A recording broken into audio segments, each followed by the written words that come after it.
Og tak til alle jer, der er mødt frem. Tak for invitationen, og så i øvrigt en rigtig glædelig fest og kampdag. Der har gennem mange år været rigtig god grund til at markere de resultater, fagbevægelsen og partier til venstre for midten har skabt for både lønmodtagere og samfund. Det er vigtigt, at vi husker disse resultater. Det er vigtigt, at vi en 1. maj i fællesskab markerer resultaterne ved at mødes og tale om de aktuelle emner for vilkårene for lønmodtagere og udviklingen af vores velfærdssamfund, for det bliver vi nemlig aldrig færdige med. Og tillad mig så at fokusere lidt på den anden del af grundlaget bag 1. maj, nemlig selve kampdagen. For kære venner, vi er simpelthen nødt til at forholde os kritisk til den samfundsudvikling, vi disse år er vidner til. Ikke bare på landsplan, men også her i Kolding. Og ved I hvad? Det nytter ikke noget, at vi bare betragter os som vidner. Hver enkelt af os er nødt til at forholde os til, hvordan vi kan bidrage til, at vi igen kommer på rette spor.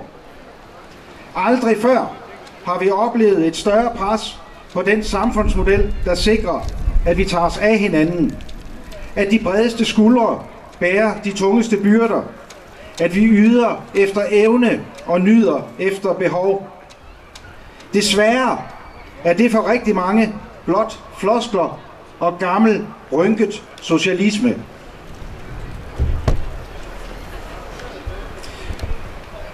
Nyheden er, at det er helt og aldeles vores egen skyld. Vi kan ikke pege fingre af andre end os selv, for vi er simpelthen ikke dygtige nok til at fortælle vores børn, eleverne, kolleger, venner og familie om hverken betingelserne for samfundsmodellen eller for den sags skyld konsekvenserne ved at afvikle den. Det handler ganske enkelt om, hvorvidt vi skal styrke fællesskabet, eller om vi i livet i et og alt alene overlader det til den enkelte. Det handler om, hvorvidt vi skal sikre os sammen, eller den enkelte skal sikre sig selv, hvis man ellers kan. Det handler om den større værdi, vi kan skabe, når vi gør det sammen, i forhold til det, den enkelte kan have i lommen. Det handler om en kommune og et samfund, hvor vi hjælper hinanden og tager os af dem, der ikke kan. Og det er set over for en tilgang, hvor du er overladt til dig selv, og hvor du ikke kan bede om hjælp, hvis ikke du har betalt din egen forsikring. Kære venner, undskyld, men hvordan er det, at vi efter så mange års kamp, efter så kæmpe en indsats for basale rettigheder for medmennesker og lønmodtagere, overhovedet stiller spørgsmålstegn ved værdien af den samfundsmodel, vi har skabt sammen. Lad os nu i stedet få sadlet ponyen. Giv nu sofaen et tiltrængt pusterum. Tag dine venner, dine kolleger og din familie i hånden, og lad os få gjort op med det, vi tror er en selvfølge. Lad os frem for alt ikke stille spørgsmålstegn ved det indlysende, men sammen give svarene på, hvorfor vores samfundsmodel er den stærkeste for både den enkelte og for fællesskabet. Det samfund, vores kommune og den vej, der skal følges, er på valg i år. Den 21. november bestemmer du fremtiden for Kolding Kommune. Og det er præcis her, du skal tage stilling til, om du ønsker et fællesskab præget af tillid, tryghed og sammenhold, eller du vil fortsætte med borgerlig magtfuldkommenhed, der betyder mere konkurrenceudsættelse, hvor du risikerer, at omsorg og personlig pleje for de, der har behov, bliver fortjeneste i aktionærernes lommer, eller om det i stedet skal handle om omsorgsfulde medarbejdere, der har mere tid og er stolte af at udføre deres arbejde. Kommunal- og regionsrådsvalget i Kolding er valget, hvor vi sammen kan sætte ny retning. En retning, hvor fundamentet er et tæt samarbejde med borgerne. Et tæt samarbejde med medarbejderne og med de politiske partier. Vi skal skabe flere arbejdspladser. I Kolding skal der være job til både den ufaglærte og til lægen. Vi skal sikre et større fællesskab med flere borgere, fordi vi kan mere, når vi er flere. Vi skal udbygge uddannelsesbyen Kolding. Du skal både kunne nyuddanne dig, og du skal kunne øge dine kompetencer i Kolding. Og så skal vi fastholde og udvikle mulighederne for vores børn, unge mennesker og for familierne. Alle skal være klædt på til mulighederne i livet, og vi skal investere i det gode liv i vores kommune. Allervigtigst er, at vi skal have styrket sammenholdet i Kolding Kommune. Vi skal i langt højere grad stå sammen, skulder ved skulder, mod de udfordringer, vi som fællesskab møder. Og vi skal hånd i hånd turde vælge den rigtige retning sammen. Sådan en udvikling vil jeg gerne som borgmesterkandidat for Socialdemokratiet stille mig i spidsen for. Kære venner, det er jer, der bestemmer. Det er jer, der har magten til at sætte retning for fællesskabet i Kolding Kommune. Fortsætter vi med det styre, der sidder på flertallet i byrådet i dag, så regn med, at det bliver med endnu mere smagsdommeri, endnu mere konkurrenceudsættelse eller udlicitering, og med endnu flere billeder og historier i avisen af en borgmester, der klipper snoren frem for at binde den sammen. Det bliver med endnu flere dårlige beslutninger, der undergraver den danske model og favoriserer virksomheder, som lader hånt om ordentlige arbejdsvilkår. Og det bliver med endnu en periode uden visioner og retning for, hvor vi skal hen, udover at vi selvfølgelig skal i avisen. Jeg tror, at Venstres projekt og vision for Kolding Kommune alene er borgmester Bjørn Pedersen. Skulle vi ikke sammen i stedet sætte retning mod en fremtid, hvor vi samarbejder, hvor vi tager kampen op mod opløsningen af det velfærdssamfund, vi kender, og hvor vi prioriterer hinanden og det mere, som fællesskabet kan udrette? Skal vi ikke vælge en fællesvej, der med udgangspunkt i, at vi er mennesker, at vi er forskellige, er en vej, hvor der er plads til mangfoldighed, hvor der er vilje til at investere i hinandens muligheder, og hvor vi ikke jagter laveste fællesnævner, men stærkeste fællesskab. Det håber jeg, I vil være med til tirsdag den 21. november, og derfor, kære venner, derfor er min overskrift for 1. maj 2017, for valget til november og for Kolding Kommune helt enkelt. Vi kan langt mere sammen. Rigtig god 1. maj. Jamen, tak for det. Det er jo altid lidt sjovere at fejre 1. maj, når solen skinner. Mange af jer har allerede været i gang længe. Jeg ved, der er nogen, der er startet op på 3F. Og så er der også andre, som har været nødt til at tage lidt på arbejde i dag, inden vi kunne tage afsted. Og jeg glæder mig faktisk til for første gang i rigtig mange år, også at have mulighed for at være til stede efter talen. Det er jo ikke alle, der ligefrem anerkender betydningen af 1. maj. I hvert fald har det konservative folketingsmedlem Rasmus Jarlov foreslået, at vi i stedet for at holde 1. maj med en fridag i skolerne, ja, at vi så fejrer nationen og holder fri på dronningens fødselsdag i stedet for. Jeg synes faktisk, det er lidt pudsigt, for det er der om nogen fagbevægelserne, som har været med til at forme nationen med deres kamp for ordentlige løn- og arbejdsvilkår. Jeg synes jo ikke rigtigt, at man kender sin Danmarks historie, hvis man ikke kan se, at 1. maj er at fejre nationen. Og når det kommer til alt, så tror jeg nu også, at fagbevægelsen har sat flere spor end dronningen, hvor sympatisk man så end måtte finde hende. Jeg synes jo med stædighed, at fagbevægelsen har kæmpet mange af de fremskridt igennem, som vi alle sammen oplever i dag. Og de har grundlagt et velfærdssamfund for os alle sammen. Og så må jeg sige, at 1. maj stadigvæk er virkelig relevant at fejre. Der er en hel del at kæmpe for. Kampen mod social dumping for eksempel. I lørdags var jeg nemlig på en rundtur flere forskellige steder i Kolding for at se, hvor de udenlandske chauffører holder til.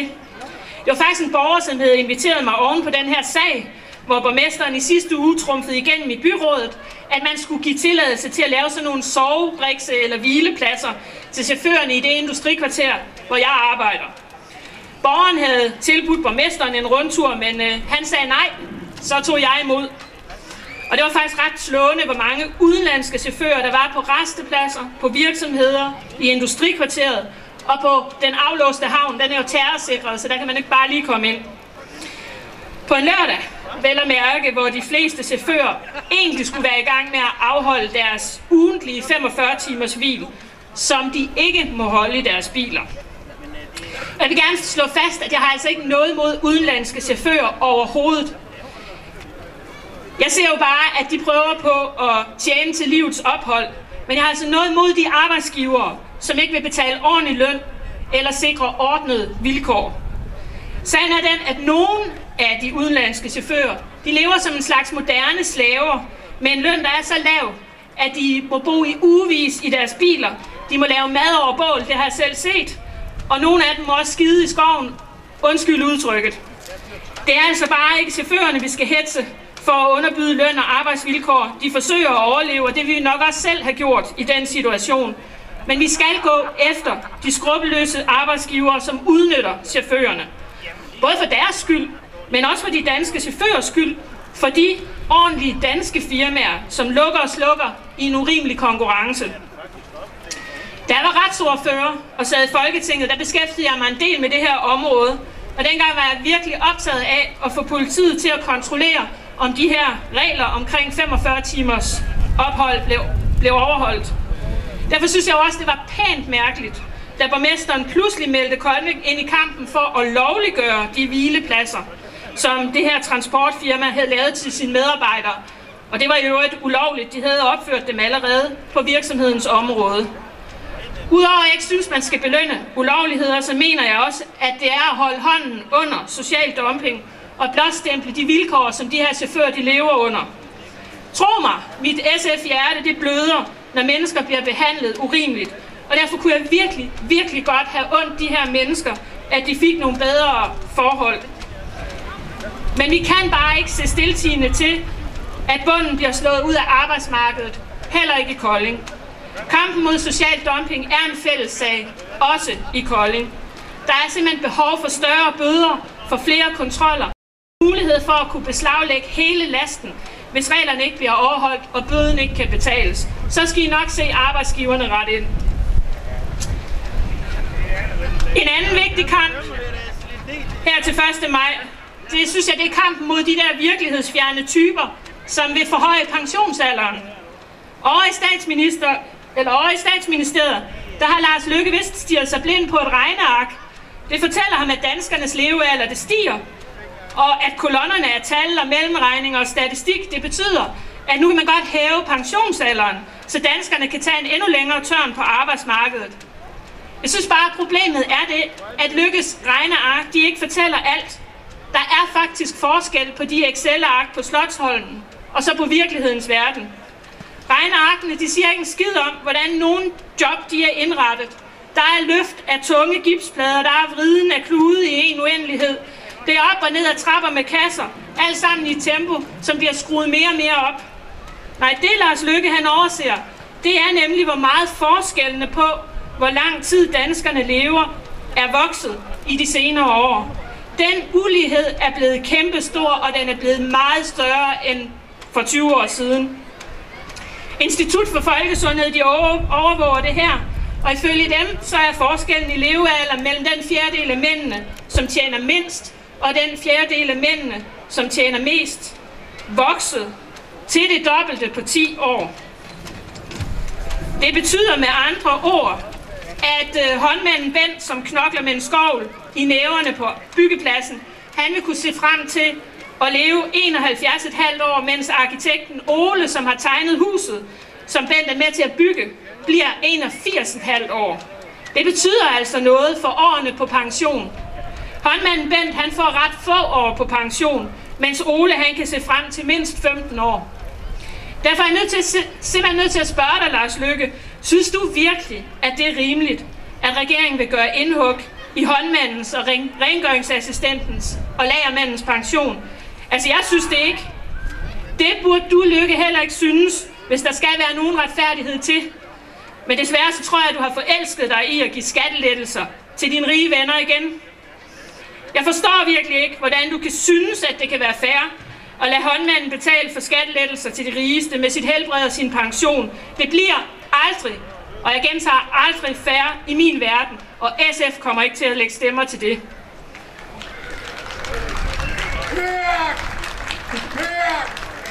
Hej, I borgerlige, I skulle tage let røven fra jeres kontorer i hovedstaden og komme og besøge de fabrikker og de sygehuse og de byggepladser, hvor folk de knokler og bliver slidt ned, til de går til stress.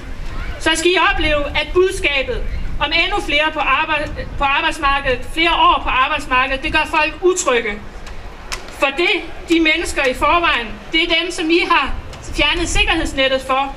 Først så tog I efterlønnen, og så skrubbede dagpengene, og nu skal de så også betale med deres pension. Jeg synes jo, der er en anden vej. Vi behøver jo ikke at blive ved med at dræne kasserne med skattelettelser til dem, der har allermest i forvejen. Vi kunne jo også sørge for, at skat fungerer igen. Det er jo beskæmmende at se på, hvordan milliarderne de bare fosser ud af statskassen. Gæld, der ikke kan inddrives, kriminelle, som ikke er blevet kontrolleret og har snydt og bedraget statskassen for milliarder, og som den borgerlige regering gør meget lidt for at forfølge. Og måske kunne vi også gå mere hårdhændet efter de multinassere, som gemmer deres formuer i skattely, og sikre, at de også betaler til det samfund, hvis goder som veluddannet arbejdskraft, infrastruktur og veludbygget offentlig service, som de ikke viger tilbage fra og nyde godt af. Det vil faktisk kunne give rigtig, rigtig mange penge, som kunne bruges til bedre velfærd. Og ikke mindst at droppe den her forhøjelse af pensionsalderen. Det kunne bruges på vores ældre. Det kunne bruges på vores børn. Det kunne bruges på mange gode ting. Der er en anden vej, Lars Løkke. En sidste ting, som jeg vil tage fat på i dag her, det er stress. Jeg synes simpelthen ikke, vi kan være bekendt, at der er 35.000, der er sygemeldt med stress hver eneste dag. Og endnu flere døjer med alvorlige symptomer på det. Jeg synes, det er meget tankevækkende, at når man spørger de arbejdsmedicinske klinikker, hvor de her mennesker kommer fra, så kommer 80% af dem fra den offentlige sektor. Jeg synes, det er voldsomt, at så mange mistrives på deres job. Og jeg er ikke et øjeblik i tvivl om, at presset på den offentlige sektor har været kæmpe stort i mange år. Årtiers spareplaner, omstruktureringer, effektiviseringer, det har sat sine spor. Sygeplejersker, lærere og socialrådgivere, der uddannede sig i et håb om, at de skulle hjælpe borgerne, de brænder ud, når de opdager, at det, de bliver sat til, det er at forvalte menneskers liv og stoppe dem i skemaer og kasser, frem for at hjælpe dem. Det må og kan vi gøre bedre. Vi kommer ikke udenom, at det kræver ressourcer. Og derfor har vi også i SF for nylig foreslået at fjerne det 2% effektiviseringskrav, som presser vores sundhedsvæsen ud over kanten. Og så har vi også lokalt i SF i Kolding foreslået at give de ansatte mere frihed. Vi vil faktisk give ret til at gå op og ned i tid, i takt med at livet forandrer sig. Livet er jo ikke ens hele vejen igennem. Vi ved, at børnefamilierne, de sukker efter mere tid med deres børn, og vi ved også, at nogle af de ældre ansatte, de vil faktisk gerne gå 1 eller 2 dage ned i arbejdstid om ugen. Det kan de bare ikke altid få lov til. Vi vil gerne give dem den her frihed. Vi tror på, at det giver flere tilfredse medarbejdere, når de selv kan bestemme. Det kan bidrage til at reducere stress, og hvad endnu bedre er, det kan lade sig gøre, for de gør det allerede i København. Det har SF foreslået lokalt. Det er ved at blive undersøgt, og vi håber meget, at når undersøgelsen er færdig, så bliver det også til noget.